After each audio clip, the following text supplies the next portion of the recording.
texto que está no meu coração para esse dia está no Evangelho de Jesus Cristo, segundo escreveu Marcos, no capítulo de número 6, no verso de número 45, que diz assim: E logo obrigou os seus discípulos a subir para o barco e passar adiante para o outro lado, a Betsaida, enquanto ele despedia a multidão. E tendo despedido, foi ao monte para orar. E sobrevindo à terra, estava o barco no meio do mar, e ele sozinho em terra. E vendo que se fadigavam a remar, porque o vento lhe era contrário, perto da quarta vigília da noite, aproximou-se deles, andando sobre o mar, e queria passar adiante deles.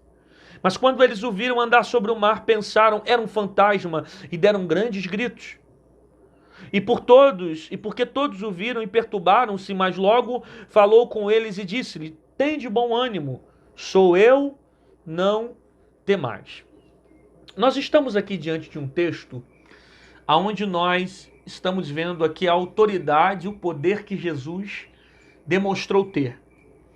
Jesus aqui ele vai andar por cima das águas, ele vai demonstrar o domínio, o controle, a autoridade que ele tem sobre as águas. Esse texto aqui, nós estamos vendo Jesus dar uma ordem para os discípulos. Eu gosto da expressão que Marcos usa, ele diz que Jesus obriga os discípulos a irem para o barco. É o que diz o texto, né? E logo obrigou os seus discípulos a subirem para o barco. Jesus obriga os discípulos a irem para o barco porque Jesus quer atravessar a margem e quer dar uma experiência também para os discípulos muito profunda. Enquanto Jesus vai se despedir da multidão, os discípulos vão para o barco. Jesus está se despedindo da multidão. Os discípulos então vão para o meio do mar. Ao chegar no meio do mar, vai acontecer um grande vento, uma tempestade, ventos contrários. De modo que o texto vai dizer que os discípulos estavam já cansados de tanto remar. Remavam, praticamente o barco não saía do lugar, porque o vento era contrário. E Jesus estava no monte orando, ele se despediu da multidão e foi para o monte orar. Estando sozinho, a quarta vigília da noite, ele decide ir na direção dos discípulos, mas ele vai andando por cima das águas. A quarta vigília da noite era mais ou menos às 3 horas da manhã. Jesus decide ir na direção dos discípulos. Quando os discípulos observam de longe alguém andando por cima das águas, muitos olham e dizem, é um fantasma. Óbvio, no meio de uma tempestade, alguém andando por cima das águas, eles vão pensar que é produto do que eles estavam pensando, imaginando, produto que eles estavam criando, né? Mas era o próprio Jesus andando por cima das águas. Quando Jesus chega perto, Jesus diz, não temais, sou eu. Aí todos ficaram tranquilos, se acalmaram, porque perceberam que é o próprio Cristo que estava andando por cima das águas. Existem algumas aplicações aqui nesse texto que são muito pertinentes para esse dia e vai abençoar muito a sua vida. A primeira é você entender a expressão que o texto usa quando diz que Jesus obrigou os discípulos a irem para o barco. Por que o texto faz questão de usar essa expressão? Para mostrar para nós que os discípulos não estavam ali dentro do barco, no meio do mar, porque queriam. Não foi direção dos discípulos, não foi vontade dos discípulos, não foi decisão dos discípulos entrarem para aquele mar. Jesus que obrigou os discípulos a irem para o barco. A decisão é de Jesus, a vontade é de Jesus. Quem tomou partido para os discípulos irem para o barco e para o meio do mar é Jesus. Isso aqui traz para nós uma consciência que mesmo você estando debaixo da obediência de Jesus, mesmo você estando debaixo da direção de Jesus, mesmo você obedecendo à voz de Jesus, você vai passar por tempestades.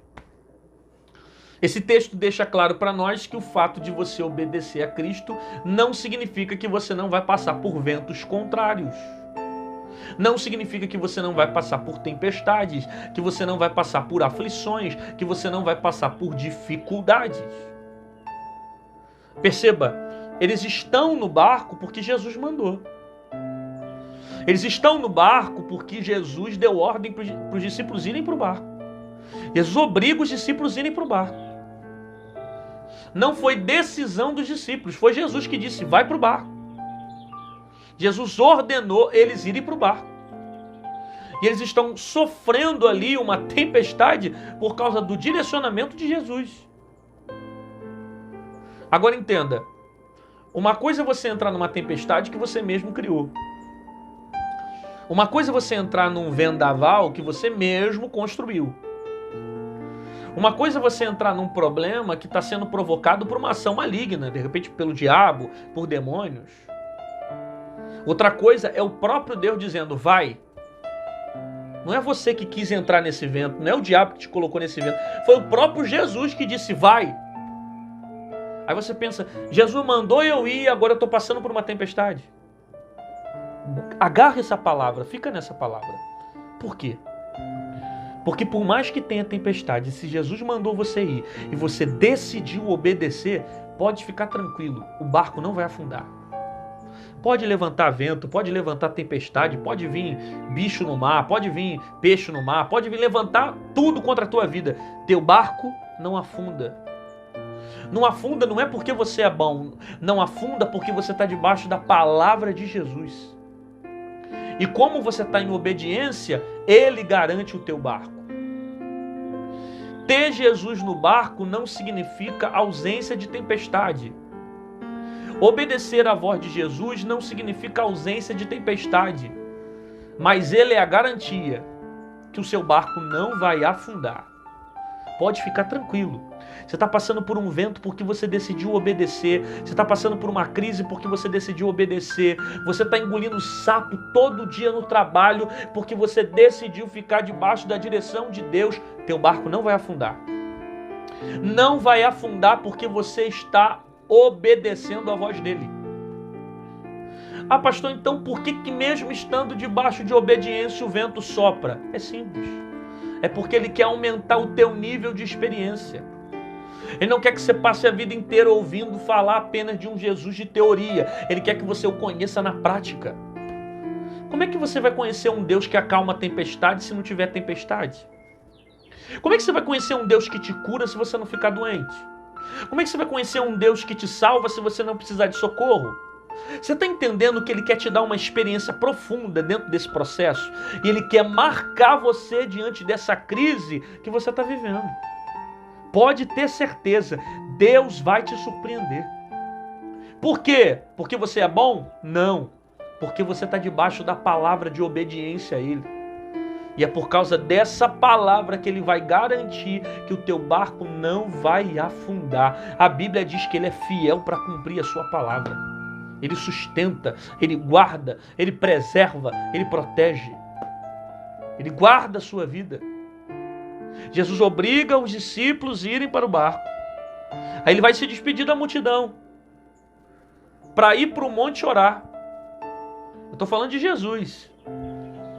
Estou falando de Jesus, que é o próprio Deus, onde o texto vai dizer que Ele vai se despedir da multidão e vai para o monte orar. Eu estou falando do próprio Deus aqui, que encontra tempo para orar. Ele se despede da multidão, os discípulos vão para o barco e Ele vai para o monte orar. Eu estou falando de Jesus, que está saindo para o monte orar. Se Jesus, que é Jesus, encontrou tempo para ir para o monte orar, por que você não encontra tempo para falar com Deus? Por que você não encontra tempo para buscar o Senhor? Por que você fica o tempo todo dando desculpa?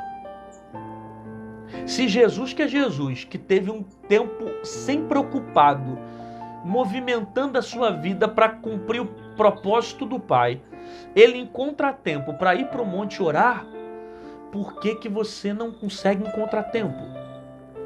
Por que você não consegue buscar o Senhor?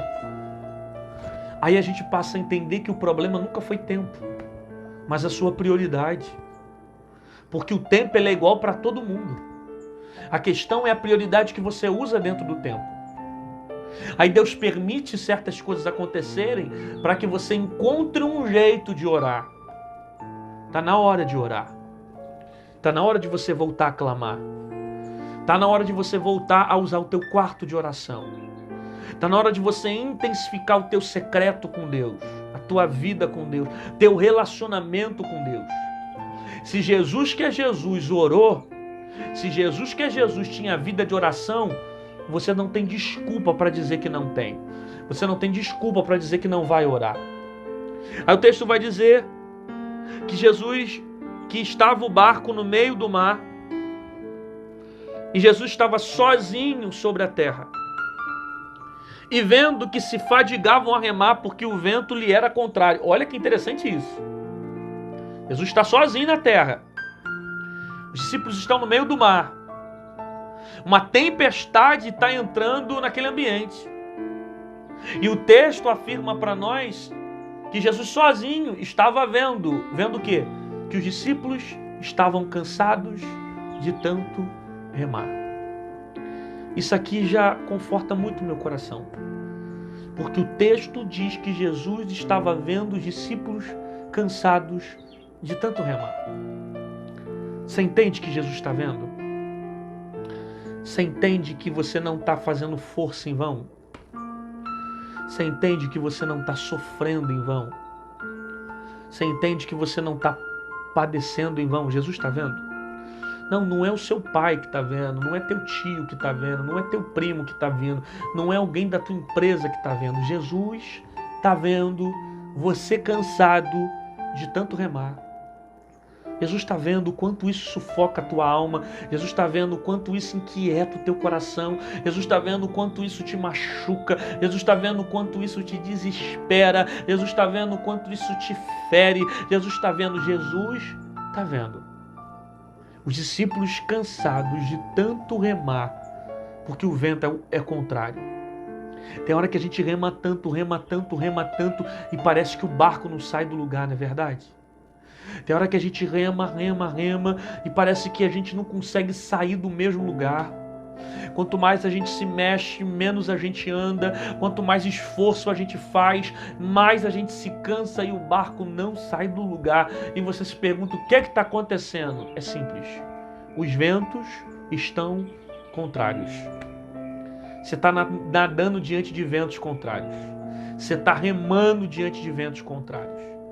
Quanto mais força você faz, menos o seu barco sai do lugar. Mas o que é bom para nós é que Jesus está vendo o que está acontecendo. E ele decidiu ir até o barco para acalmar essa tempestade. O texto diz que ele vem andando por cima das águas. Gente, vocês têm que prestar atenção nisso aqui, porque senão vocês não pegam essas pérolas na Bíblia. Jesus vem andando por cima do quê? Por cima das águas. O que são as águas? Aquilo que estava gerando aflição, inquietação no coração dos discípulos. O que está provocando medo nos discípulos? As águas. O que estava gerando cansaço nos discípulos? O vento. A tempestade, todo aquele cenário estava gerando inquietação, incômodo para a vida dos discípulos. Aí de repente Jesus vem andando por cima das águas. Por cima daquilo que estava gerando inquietação para os discípulos. Jesus vem andando por cima das águas. Jesus vem andando por cima daquilo que estava trazendo inquietação para os discípulos. Jesus vem andando por cima das dificuldades, por cima das inquietações, por cima da tristeza. Jesus vem andando por cima das águas, por cima daquilo que estava provocando medo nos discípulos. Aí Deus disse para mim que aquilo que tira a tua paz não passa da sola dos pés de Jesus. Eu vou repetir isso.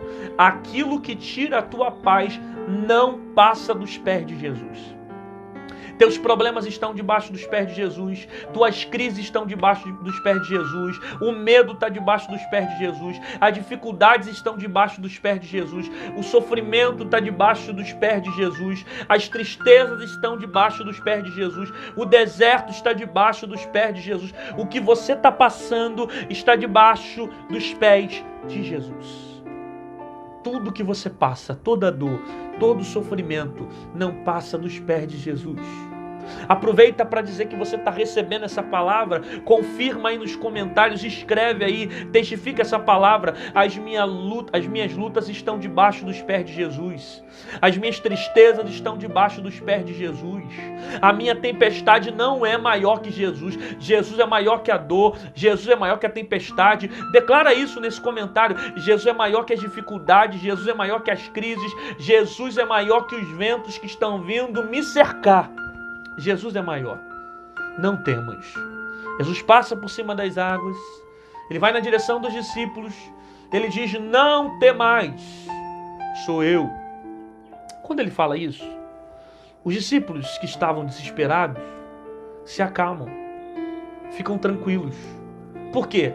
Porque eles percebem que a voz de quem fala, a voz de quem prega, a voz de quem está dando ordem é do próprio Jesus. Eles não conseguiram ver Jesus. De longe era um fantasma. Mas quando Jesus grita: não temas, sou eu, todos têm convicção que é Jesus que estava andando por cima das águas. Aí Deus disse algo para mim que às vezes não dá tempo da gente ver. Às vezes a tempestade é tão intensa que a gente não consegue ter convicção do que a gente está vendo. Às vezes a gente não consegue ver Jesus no meio da tempestade. Às vezes a gente não consegue ver Jesus no meio de uma crise. Por isso que os discípulos não enxergaram. A tempestade era grande e muitos pensaram que era um fantasma. Mas quando ele fala e ele diz: não temas, é inconfundível a voz de Jesus.